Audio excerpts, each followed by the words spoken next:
Yan, nilagyan natin ng mortar na. Ito yung dry pack. So kailangan lang lagyan natin ng tile adhesive itong pinaka-base natin. Kahit na meron na siyang ganito, lagyan pa rin natin siya para mas matibay. Yan, pati yung tiles natin, kung mapapansin nyo, meron din yan. So mas maganda kasi pag dry pack, mabilis siya matuyo, hindi bumababa yung tiles.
So yung isi-share natin ngayon, yung basic na ginagawa, yung mga procedure niya bago maglatag ng tile. So mahalaga po kasi ito, lalong-lalo na din sa mga baguhan na naglalakas loob na papasukin yung pagta-tiles. So itong video na ito, mabiging guide nila para at least kahit paano, hindi naman sila mapahiya dun sa gusto nilang gawin na pagta-tiles.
Mapagpalang araw po muli sa inyo. Welcome back ulit sa ating munting YouTube channel. So ngayong araw, magsishare na naman tayo sa inyo ng isang video na kung saan ay makakatulong dun sa mga kapwa nating construction worker na gustong madagdagan yung kalaman nila, lalong lalo na po dito sa tile works. So for today's vlog mga digma, gaya ng nakita nyo kanina bago tayo mag intro, nag-layout tayo. Yung ginagawa natin na yun, para yun dito sa flooring ng ground floor natin. So mag start na tayo ng pagta-tiles. So yun ang isi-share natin sa inyo ngayon, yung basic na nagawa, yung mga proseso niya bago maglatag ng tiles. So mahalaga po kasi ito, lalong lalo na dun sa mga baguhan na naglalakas loob na papasukin yung pagta-tiles. So itong video na ito magiging guide nila para at least kahit pa paano hindi naman sila mapahiya dun sa gusto nilang gawin na pagta-tiles. So kanina bago tayo mag-intro, nakita nyo na ginamitan natin siya nito. Ito yung pang-level natin kasi hindi na tayo gumagamit ng level hose. Ito medyo madali na kasi ito, hindi mo na kailangang maglipat-lipat pa tsaka maghanap ng tubig kung saan yung level ng level hose. So ito bubuksan mo lang ito. Ayan, kapag nabuksan mo na, ayun nga, makikita nyo na yung level. Ayan yan, yung ilaw, mga ilaw na yan. So ginuhitan na natin yan. Mahalaga po kasi bago kayo mag-umpisa ng pagta-tiles, lalong lalo dito sa flooring, kunin nyo yung finish floor line nya, yung 0-0 na finish floor line nya, na kung saan yun yung naging basihan ng lahat ng mga ginawa natin dito. Kasi lahat yan, yung mga bintana, lababo, hagdan, dyan natin kinuha yan. So yan na yun, kinuha natin yung levelasyon nya. So pagkatapos nyan, napansin niyo, naglatag kami dito ng tansi. Ayan, dito sa labas ng bahay. Ayan, kinuha namin dito yung dulo ng pinto, tsaka yung dulo niyan dyan. Ginagyan natin ng tansi. Tapos naglagay tayo ng tansi na papunta doon. Kinuha natin yung tamang eskwala niya. So itong tansi na to, nakalibel na to doon sa 0-0 natin na levelasyon. So ito yun, yung ilaw na yan. Yan na yan. Dyan. Nilagay natin ito, chinik natin. Kinuha natin yung eskwala niya, tamang eskwala. So ito na yan mga digma. Ayan. So doon sa mga nagtatanong kung saan ba dapat umpisa ng pagta-tiles, kung mapapansin niyo, dito tayo nag-umpisa sa harap ng pinto. Kasi dyan talaga yung dapat buo yung tiles natin. Tapos yung zero natin, doon natin itatapon sa kabilang side. Kasi dito yung entrance niya. Tapos kapag nakuha na ninyo yung tamang eskwala niyan mga digma, nakalimutan ko sabihin kanina, bago pala natin kunin yung eskwala niya, pagkakuha natin yung levelasyon, kunin muna natin yung sentro ng pinto. Dalawang option kasi yan, kasi katulad nito, kinuha natin yung sentro ng pinto, tapos hati tayo sa tiles. Hinati natin yung buo dito, buo din dito. Kasi ang purpose nun, para kapag may area tayo na mali tayo na siroho, so ma-adjust natin agad. Kaya kinukuha natin yung sentro ng pinto. So kapag nilagay kasi natin tong isang buong tiles dito, galing dito sa deform bar na to, kapag buo yung nilagay natin dyan, magkakaroon tayo dito ng siroho na maliit. So pangit tingnan kapag lalong lalo na kapag wala sa eskwala yung bahay. So ang ginawa natin, ito nasa eskwala naman to, itong bahay natin na ginawa, kasi ilang ulit natin itong chinek. Kung magkakaroon man ng problema yan na mawala sa eskwala, so hindi kasing laki nung na encounter natin parati sa ibang site na hindi tayo nag-layout. So balik tayo dito. Ayan nga, hinati natin yung dalawang tiles dito. Hinati natin yung dalawang tiles na buo. Para rito, dire-diretso na tayo. Huwag niyong kalimutan bago kayo mag lagay ng tiles, kailangan nyo munang linisin ng maigi yung area, matanggal yung mga alikabok tsaka basain. So kanina kung nakita nyo, nilinisan natin to.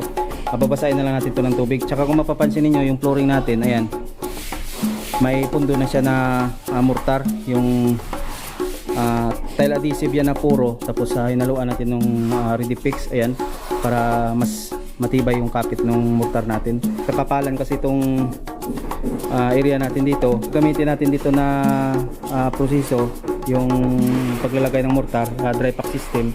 Ito yun. Yan, dry pack system yung gagamitin natin para mabilis matuyo, tsaka maiwasan natin yung lubog at ampaw dun sa pagta-tiles natin. Tsaka kung mapapansin niyo yung tiles natin, pinahiran na rin natin to ng tile adhesive. Ayan, yung likod niya, para maiwasan natin yung parating nagiging problema. So dun sa mga beginners na naglalakas loob na mag-tiles, so mas maganda na meron kayo nito para at least kahit pa paano ma-minimize nyo yung pag-aangat ng tiles, hindi kayo yung pag-ampaw nya. Magpuproceed na ho tayo dito sa paglalagay natin ng tiles.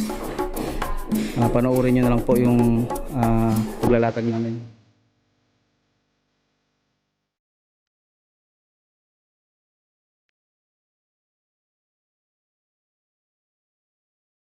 Yan, nilagyan natin ng mortar na. Ito yung dry pack. So kailangan lang lagyan natin ng tile adhesive itong pinaka-base natin. Kahit na meron na siyang ganito, lagyan pa rin natin siya para mas matibay. Yan, pati yung tiles natin, kung mapapansin nyo, meron din yan. So mas maganda kasi pag dry pack, mabilis siya matuyo, hindi bumababa yung tiles. Kinamel.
So mga digma, tapusin na natin itong video natin sa pagka-tiles natin ito ng flooring.